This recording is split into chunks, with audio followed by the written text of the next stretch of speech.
Assalamualaikum semua. Selamat pagi. Selamat sejahtera. Okay, selamat datang ke Google Meet Cikgu Yanti. Okay, Google Meet bersama Cikgu Yanti kali pertama di tahun 2021. Okay, untuk semua pelajar tingkatan 1 SMK Kuhara Tawau. Okay, alright. Cikgu harap semuanya sihat. Ada yang tidak sihat, demam, sesema, batuk. Okey, semuanya sihat, alhamdulillah. Okey, pertama sekali cikgu ingin mengucapkan selamat datang untuk pelajar baru tingkatan 1 ke sekolah menengah, terutama yang dekat SMK Kuhara lah.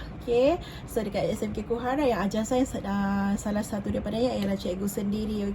Cikgu ialah Cikgu Yanti binti Lamsan. So boleh panggil Cikgu Yanti, tapi pelajar cikgu semua panggil cikgu kakak. Untuk lagi mesra lah kan. Cikgu tidak garang. Cikgu comel-comel je orangnya, ya kah? So kelas, apa-apa pun cikgu harap kita punya kelas PDPR ini berjalan dengan baik ya. Walaupun cikgu faham ada yang tidak dapat mengikuti kelas PDPR online ini, tetapi untuk kawan-kawan yang ada, kawan-kawan yang ada, cikgu harap apa yang cikgu tunjuk di sini, kamu boleh salin ataupun screenshot. Lepas itu kamu letakkan dalam grup, dalam grup kelas. So supaya kawan kamu yang tidak dapat ikut kelas kita hari ini, diorang boleh salin nota yang sama macam kamu.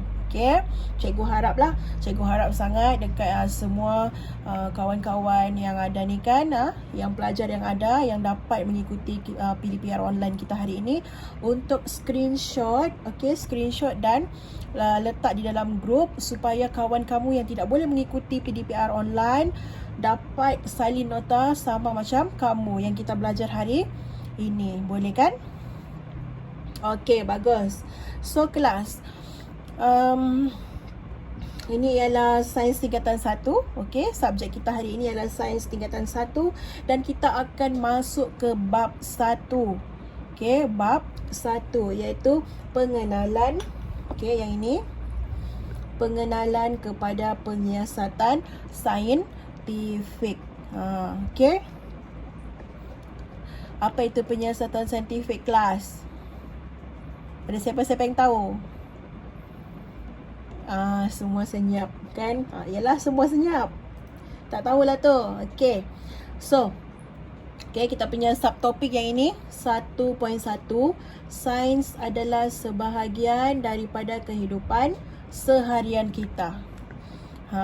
Fahamkah tidak apa tajuk, apa maksud subtopik ini, tajuk ini? Faham? Faham? Sains, cikgu ulang lagi sekali. Sains adalah sebahagian daripada kehidupan seharian. Nampaklah, boleh nampak, boleh imagine, boleh boleh tangkap apa dia. So sebelum kita mula, cikgu mahu kita tengok dulu gambar-gambar yang ada ini. Gambar-gambar yang ada ini. Gambar 3 yang teratas ini. Yang pertama ini gambar apa? Ini gambar petir. Yang ini gambar hujan. Yang ini gambar kejadian pelangi. Ini 3 di atas ini ialah kita panggil apa? Kejadian semula jadi.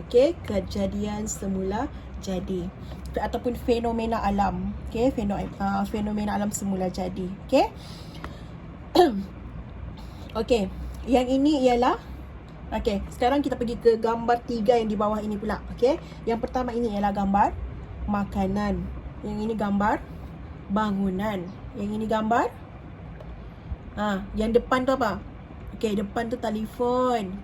Yang di belakang ini komputer. Bagus. Jadi kelas, kalau di sini yang ini, semua ini yang 3 di atas ini ialah gambar fenomena alam semula jadi. Yang ini kita panggil apa? Yang 3 di bawah ini kita panggil apa?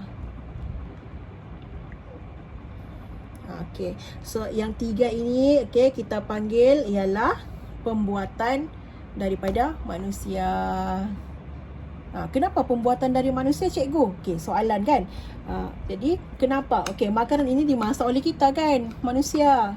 Bangunan ini dibuat oleh kita, dibangunkan oleh manusia. Yang ini pula telefon dengan komputer direka oleh manusia. Okey. Jadi semua ini 3 gambar di bawah ini ialah pembuatan daripada manusia, dan yang di atas ini ialah kejadian alam semula jadi ataupun fenomena alam semula jadi. Jadi para pelajar boleh bezakan antara dua ini. Okey, dua ini. Kejadian fenomena alam, okey, kejadian semula jadi ataupun fenomena alam semula jadi, dan juga pembuatan manusia. Okey, yang ini boleh beza? Boleh beza? Boleh, okey. Maksudnya yang ini semula jadilah kan. Hujan tu adakah kita petik suis keluar hujan? Ada? Tidak kan? Okey, ini semua Tuhan yang buat. Okey, yang ini manusia yang buat. Tetapi kedua-dua ini kita panggil kedua-dua ini kita panggil sains. Sebab itu di sini katanya sains adalah sebahagian daripada kehidupan seharian. Okey, adakah anda sedar? Adakah kita sedar bahawa dalam kehidupan kita segala-galanya adalah berkaitan dengan sains? Sedarkah tidak tu para pelajar? Sedar. Okey, masih tidak sedar. Okey, kita ulang balik ya. Sains ini yang 3 gambar di atas ini ialah fenomena ataupun kejadian semula jadi. Siapa yang buat? Tuhan yang buat. Okey. 3 gambar di bawah ini. 3 gambar di bawah ini ialah pembuatan daripada manusia. Tapi kedua-dua ini adalah berkaitan dengan sains. Okey, kena ingat itu. Alright. Boleh faham? Okey, cikgu boleh teruskan? Okey, cikgu teruskan. Kalau tadi kita tengok gambar, kita tengok apa tu? Kita tengok jenis-jenis fenomena, antara jenis-jenis fenomena alam semula jadi. Lepas tu yang pembuatan manusia kan. Okey. Dia cakap kita tengok gambar saja, belum lagi masuk kepada apa itu sains. Kan? Okey. Di sini soalan ni. Tengok comel kan gambar ni. Okey. Apa itu sains? Apa itu sains, kelas? Tak payah fikirlah, cikgu sudah letak sini. Okey. Sains ialah disiplin ilmu yang melibatkan pemerhatian dan eksperimen yang sistematik terhadap fenomena alam semula jadi. Boleh boleh faham? Boleh kaitkan dengan yang sebelum tadi? Okey, maksudnya apa? Sains ialah disiplin ilmu yang melibatkan pemerhatian dan eksperimen yang sistematik terhadap fenomena alam semula jadi. Okey, sains itu ialah sebenarnya satu disiplin ilmu. Okey, satu disiplin ilmu yang melibatkan pemerhatian, kita memerhati, okey, dan juga eksperimen, kita cuba meneroka dan merungkai apa bendanya itu. Okey, contoh eksperimen ini, contoh macam masakan tadi. Okey, kita ada sebiji telur. Okey, kita ada sebiji telur. Kalau kita tidak buat eksperimen, kita tidak tahu telur itu boleh dimakan. Kalau kita tidak meneroka kan telur itu, kita tidak tahu telur itu boleh dimakan atau tidak, rasanya sedap atau tidak, ataupun kita tidak tahu sama ada telur itu dimasak dulu ataupun dimakan begitu sahaja. Kan? Sebab itu dia kata disiplin ilmu yang melibatkan pemerhatian dan eksperimen. Eksperimen ni kita mencubalah, okay? Kita meneroka dan kita mencuba sesuatu benda itu. Okay. Boleh faham? Kalau tidak faham, cikgu ulang. Okey, boleh faham. Bagus. Okey, kita teruskan ya. Okey. Kalau tadi kita tengok gambar fenomena alam dan juga yang dibuat oleh Tuhan. Lepas itu gambar kita tengok gambar yang pembuatan daripada manusia tadi kan, makanan, bangunan dan juga komunikasi tu. So sekarang kita tengok kepentingan sains di dalam kehidupan kita. Okey, di sini ada 4 yang terpenting sekali. Yang pertama ialah apa? Menyumbang kepada bidang kejuruteraan seperti pembinaan bangunan pencakar langit yang canggih. Kalau dekat Malaysia yang kita banggakan apa? Ya, Menara Berkembar Petronas, okey, KLCC. Canggih tau KLCC. Siapa pernah pergi KLCC angkat tangan? Okey, bagus. Ada rupanya juga kan? Okey. Jadi untuk buat bangunan ini memerlukan sains dan juga teknologi. Okey. Alright. Yang kedua, penciptaan satelit menyebabkan komunikasi menjadi lebih cepat dan efektif. Apa maksud dia tu? Maksudnya kelas begini.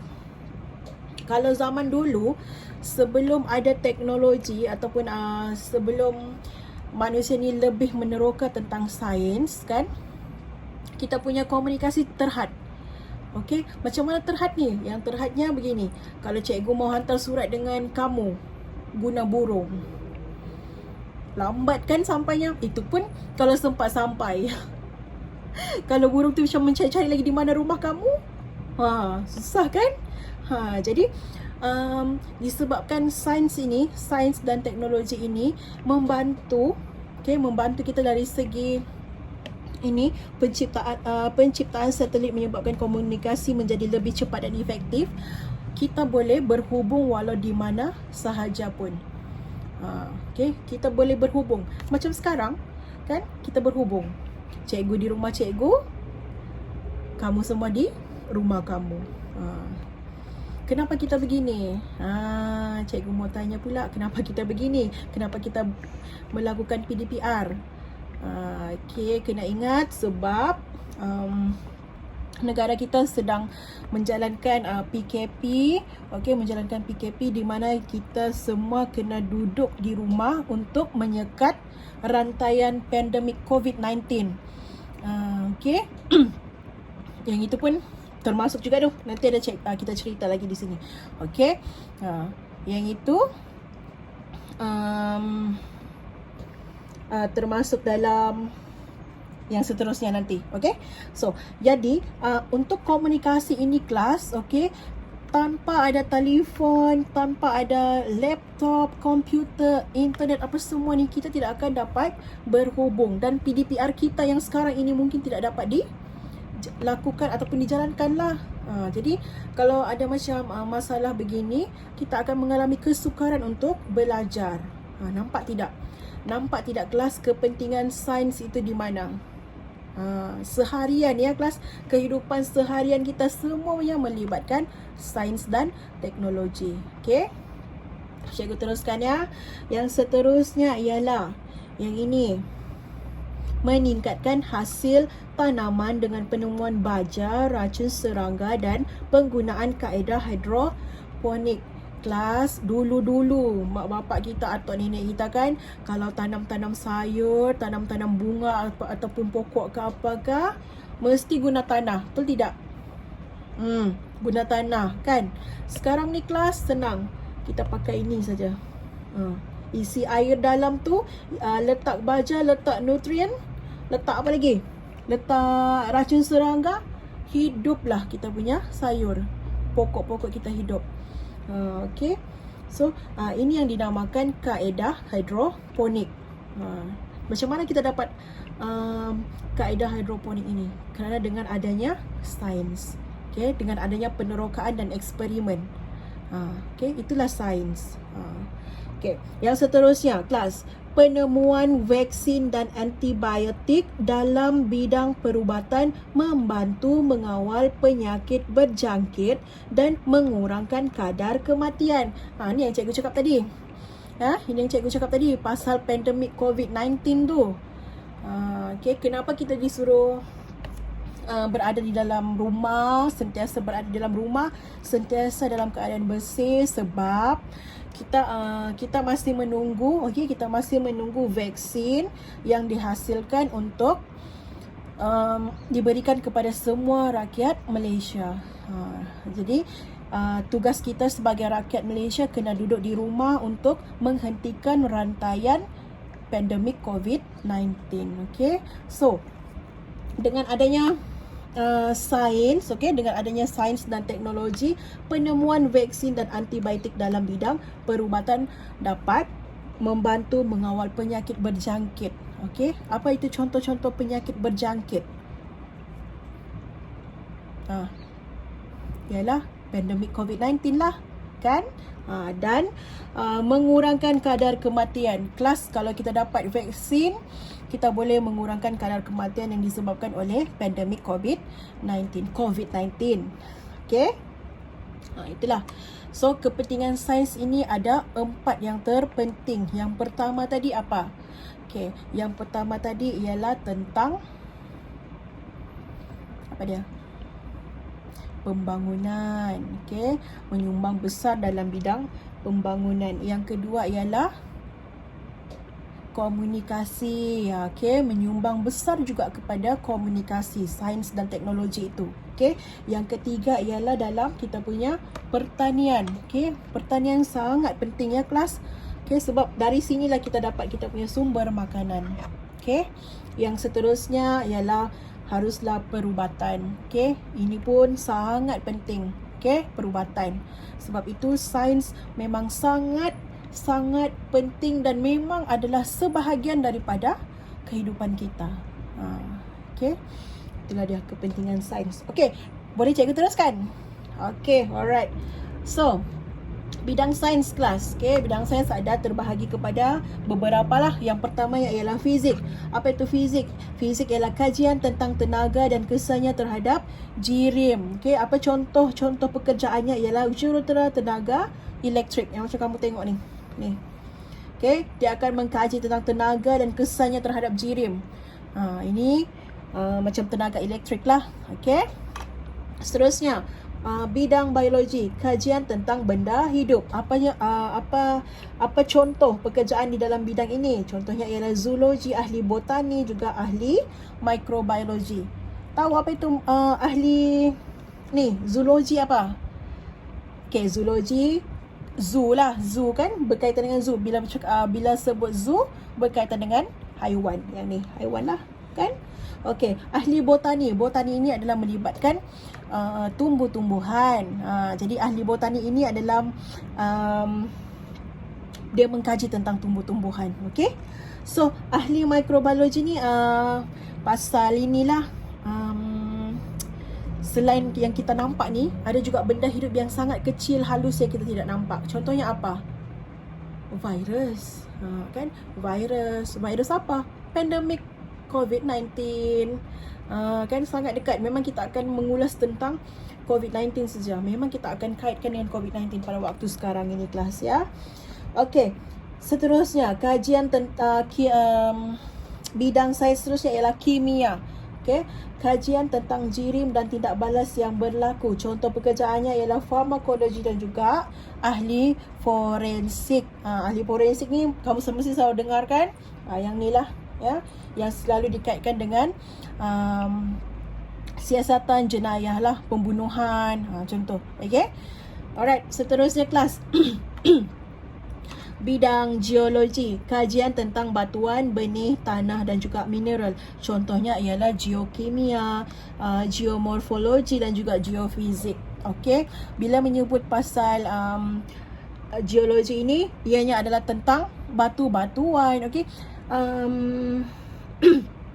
bukan benda hidup, okey, tetapi salah satu orang kata yang ada di kita punya persekitaran ini, di bumi kita ini.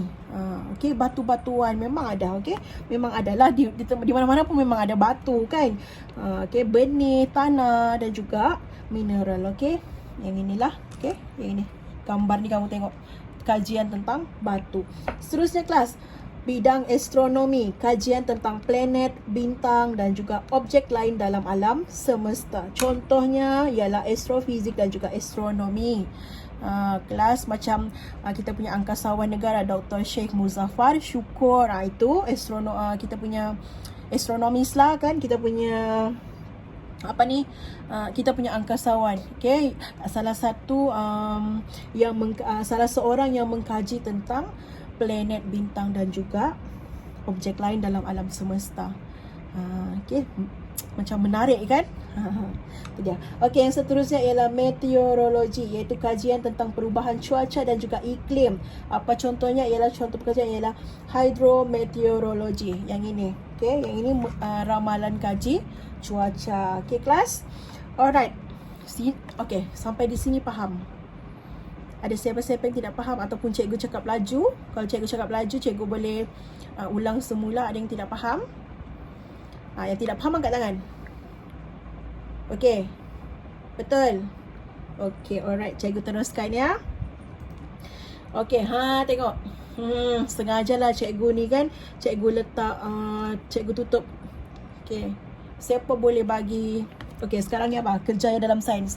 Siapa boleh bagi cikgu bidang kerjaya di dalam bidang fizik? Boleh? Okey, kita tengok. Kita sama-sama tengok. Okey, tengok. Apa contoh pekerjaan, pekerjaan ataupun kerjaya dalam bidang sains ialah yang pertama, ahli fizik, ahli astronomi, ahli oceanologi, guru, ahli meteorologi dan juga jurutera. Kelas, siapa yang minat sains kan, dia macam lebih cenderung kepada fizik, inilah. Ni antara pekerjaan. Jadi guru pun boleh. Jadi cikgu. Kalau cikgu sains. Okay, kalau kamu jadi kalau kamu fokus kepada bidang fizik, okay, jadi cikgu di sekolah ataupun di mana-mana, contoh macam college, university kah, okay, so kamu jadilah guru ataupun pensyarah fizik. Guru fizik. Menarik kan? Sangat menarik. Okey, yang seterusnya kelas ini bidang biologi. Apa pekerjaannya? Okey, kita tengok sama-sama apa. Ya, okey, yang ini ahli biologi, doktor perubatan, ahli botani, ahli zoologi, guru, lagi sekali guru ya kelas, ahli oceanologi, juga ahli microbiologi. Tengok. Bidang sains ini pelbagai, okey, pelbagai, tapi sudah ada 2 bidang sains yang ada pekerjaannya ialah guru. Nampak tu? Guru, okey, cikgu. Siapa yang berminat untuk jadi cikgu tu, bolehlah, kan? Bersungguh-sungguhlah belajar sains. Okey, seterusnya kelas kimia. Dalam bidang kimia, pekerjaan apa yang ada dalam bidang kimia? Kita tengok. Ini dia. Ahli kimia, ahli farmasi, guru, lagi sekali guru, ahli forensik dan juga ahli oceanologi. Sebut-sebut semua ni. Kelas, ahli oceanologi tu apa? Ocean. Dia cakap ocean. Kajian tentang laut-lautan lah. Okay? Kajian tentang apa yang ada di lautan, yang berkaitan dengan lautan. Itulah. Okay? Okay. Yang terakhir kelas, geologi. Bidang geologi. Kerjaya apa yang terdapat dalam bidang geologi? Okay, kita tengok sama-sama. Yes, inilah dia. Ahli geologi dan juga lagi sekali guru. Nampak tidak? Bidang sains ini, okay, yang ini, yang terlibat ini, semuanya ada guru di dalamnya. Okay, ada guru, melibatkan guru. Maksudnya kita mengajar ilmu sains itu ya. Dan ada juga lah yang macam seperti yang kamu tengok, seperti yang kita bincangkan ini, okey. Ini adalah antara kerjaya dalam sains yang ada. Sebenarnya ada banyak lagi ya kelas, tapi ini yang orang kata popular, pekerjaan yang popular. Terutama sekali guru. Siapa yang nak jadi guru tu bolehlah ya. Kena usaha lebih untuk jadi guru di dalam bidang masing-masing. Okay. So, yang seterusnya. Tengok. Habis sudah subtopik 1. Jumpa lagi di kelas PDPR yang seterusnya. Sekian dan terima kasih. Tapi sebelum tu cikgu mau tanya, okey? Cikgu mau tanya betul-betul. Adakah para pelajar semua faham tentang apa yang kita bincangkan hari ini? Tentang apa yang cikgu tunjuk hari ini? Tentang apa yang cikgu ajar hari ini? Ada yang tidak faham? Yang tidak faham boleh angkat tangan. Cikgu akan ulang semula. Okey. Semua faham ya? Senang ke tidak sains? Senang. Alhamdulillah. Jadi maksudnya habis sudah waktu PDPR sains kita pada hari ini kelas. Jadi cikgu harap semua pelajar, okey, semua pelajar menjaga kesihatan ya. Menjaga kesihatan pada waktu-waktu pandemik COVID-19 ini masih lagi berjangkit dan menyerang ya. Jadi cikgu tidak maulah ada pelajar cikgu yang terkena jangkitan, dikuarantinkan, jauh daripada keluarga. Cikgu tidak mau begitu ya. Jadi cikgu harap semua pelajar menjaga diri masing-masing dan juga keluarga, berada di kelompok keluarga sahaja, tidak keluar jauh, dan paling penting, okey, paling penting kelas, jaga kebersihan diri. Okey, selalu cuci tangan. Kalau kita keluar, kita mesti pakai mask muka. Okey? Itu sahaja daripada cikgu hari ini. So kita jumpa lagi di kelas yang akan datang. Terima kasih kerana menyertai kelas PDPR cikgu hari ini. Assalamualaikum. Bye, jumpa lagi.